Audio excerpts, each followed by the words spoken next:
जाए तो जवाब नहीं दे पाएंगे, बाबागिरी उनकी छोड़वा। મિત્રો એક વાર ફરી સ્વાગત છે આપનું ગુજરાતી મસ્તી ડિજિટલ પર। શું હવે બાગેશ્વર બાબાનો સત્સંગ યાલમાં થશે? શું બાગેશ્વર બાબાની ધરપકડ થઈ જશે?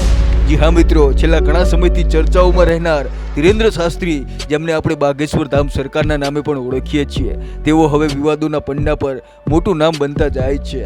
અને હવે જે તેમને હજરત અલી પર જે વાત કહી છે એને સાંભળતા કહેવામાં આવી રહ્યું છે કે ધીરેન્દ્ર શાસ્ત્રીને એરેસ્ટ કરી લેવાશે। પરંતુ આખરે એવું તે શું થયું કે વાત આટલી વધી ગઈ અને શા માટે ચારેકોર તેમની ચર્ચા થઈ રહી છે? આજના વિડીયોમાં આપને તમામ હકીકતો જણાવીશું। બસ વિડીયોના અંત સુધી જોડાયેલા રહેજો।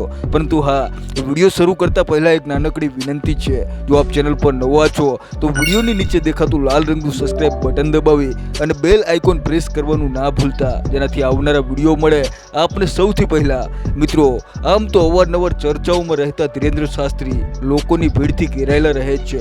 એ વચ્ચે શનિવારથી ધીરેન્દ્ર શાસ્ત્રીનું નામ કીવર્ડ ટ્રેન્ડ કરવા લાગ્યું તો હર કોઈ જાણવા આતુર હતું કે આખરે ધીરેન્દ્ર શાસ્ત્રીએ એવું તે શું કરી દીધું।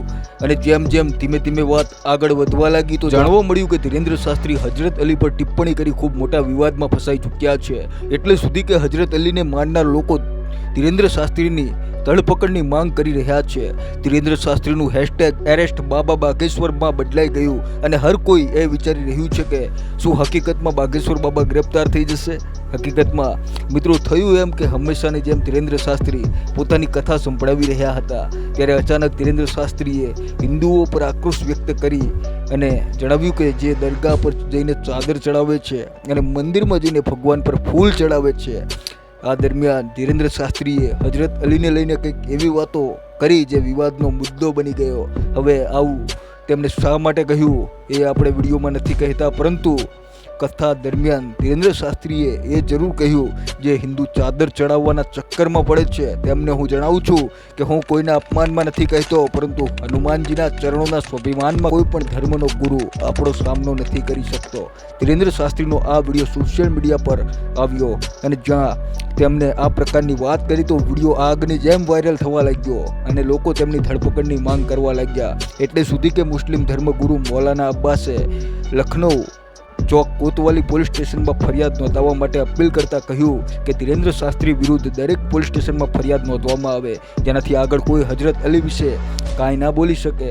મૌલાનાનું કહેવું છે કે જો ધીરેન્દ્ર શાસ્ત્રી પર કોઈ એક્શન નહીં લેવાય તો મુસ્લિમ સમુદાયના પ્રદર્શનો થશે। એટલું જ નહીં, મૌલાના સૈફ અબ્બાસે જણાવ્યું કે જે ધીરેન્દ્ર શાસ્ત્રી છે એ માત્ર કહેવાતા બાબા છે, હિન્દુ ધર્મ ગુરુઓએ પણ તેમને ઢોંગી જણાવ્યા છે। ધીરેન્દ્ર શાસ્ત્રીએ થોડા દિવસો પહેલા પોતાના સંમેલનમાં અમારા પહેલા ઇમામ હજરત અલીના વિરુદ્ધ પોતાનું વાહિયાત નિવેદન આપ્યું હતું અને તેમણે અપશબ્દો કહ્યા હતા। ફરિયાદ નોંધાવવા મૌલાના અબ્બાસ પોતાના સાથીઓ ઘણા મૌલાના અને અનુયાયીઓને લઈને પોલીસ સ્ટેશન પહોંચ્યા હતા। તેમણે પોતાની ફરિયાદમાં એ પણ લખાવ્યું હતું કે હજરત અલીની હિન્દુ દેવી દેવતાઓથી તુલના કરી ધીરેન્દ્ર શાસ્ત્રીએ મોરારી બાપુ અને શ્રી રવિશંકરનું પણ અપમાન કર્યું છે, જેમને પોતે જ દરગાહમાં જઈને ચાદર ચડાવી હતી। હવે જેવી કે આ બધી વાતો લોકોના સામે આવી, મામલો ખૂબ ચર્ચાઓમાં આવ્યો। લગાતાર ધીરેન્દ્ર શાસ્ત્રીને ગિરફ્તાર કરવાની વાત સામે આવી રહી છે। મુસ્લિમ સમાજના લોકો ધીરેન્દ્ર શાસ્ત્રીની ધરપકડ કરવા માંગ કરી રહ્યા છે, એટલા સુધી કે આંદોલન કરવાની વાત કરી રહ્યા છે। મામલો ઝડપથી આગળ વધી રહ્યો છે તો ધીરેન્દ્ર શાસ્ત્રીએ માફી પણ માગી લીધી અને માફી માગતા તેમણે એક વિડીયો પણ શેર કર્યો, જેમ જણાવી રહ્યા છે કે આ જે અલીવારી ઘટના છે એમાં કોઈ જીન મારી પાસે આવ્યો હતો અને જીને કહ્યું કે મારું નામ અલી છે, તો મેં પણ કહી દીધું કે તમારું નામ અલી છે તો અમારી પાસે બજરંગ બલી છે। આ વાતને મૌલાના અલીથી જોડી દેવાય તે ખરેખર ષડયંત્ર છે, દુષ્પ્રચાર છે। અમે ક્યારેય કોઈ ભગવાન અને ધર્મગુરુઓના વિરુદ્ધ નથી, અમારા મનમાં બધા પ્રત્યે શ્રદ્ધા અને સન્માન છે। મૌલા અલી અહિંસાના પૂજારી છે। મારા વિડીયો પર દુષ્પ્રચાર થયો, મારી વાતથી કોઈને દુઃખ પહોંચ્યું તો મને ખેદ છે, હું ક્ષમા માગું છું, પરંતુ મૌલા અલી માટે મેં ક્યારેય કાંઈ નથી કીધું। હું માત્ર એક જીનની વાત કરતો હતો જેનું નામ અલી છે।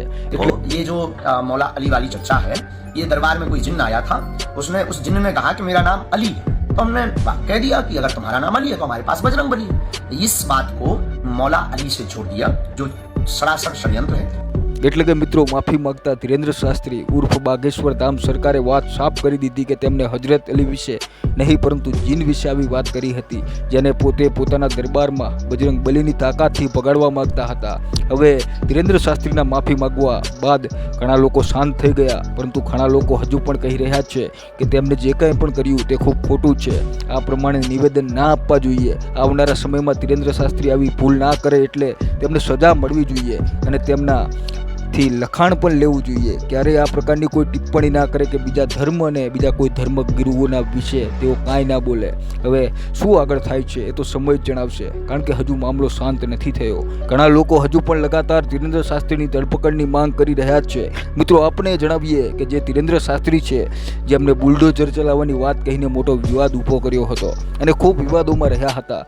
हमें पैसा नहीं है इतना, वरना हम भी बुलडोजर खरीदेंगे और जो राम के काज पे और सनातनीय महात्माओं पर, संतों पर और भारतीय सनातनीय हिंदुओं पर पत्थर चलाएगा, हम बुलडोजर उसके घर पर चलाएंगे. ઘણી મીડિયા ચેનલે પણ તેમને સવાલો પૂછ્યા હતા. ત્યારબાદ તેમને જવાબ આપ્યો હતો કે ભગવાન રામ અમારા પૂર્વજ છે, અમારા પિતા છે, અને જો કોઈ તેમના વિશે ખોટું કહેશે તો અમે સહન નહીં કરીએ.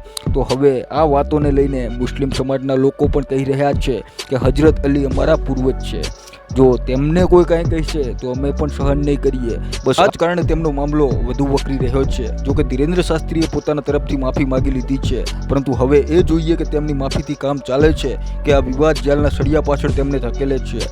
ધીરેન્દ્ર શાસ્ત્રી એટલાથી સમજી ગયા હશે કે તેઓ આ પ્રકારની હરકતો ક્યારેય નહીં કરે. બાકી આપને શું લાગે છે, જે ધીરેન્દ્ર શાસ્ત્રીએ કર્યું તે સાચું છે કે ખોટું?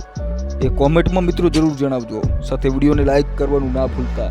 જય હિન્દ, જય ભારત.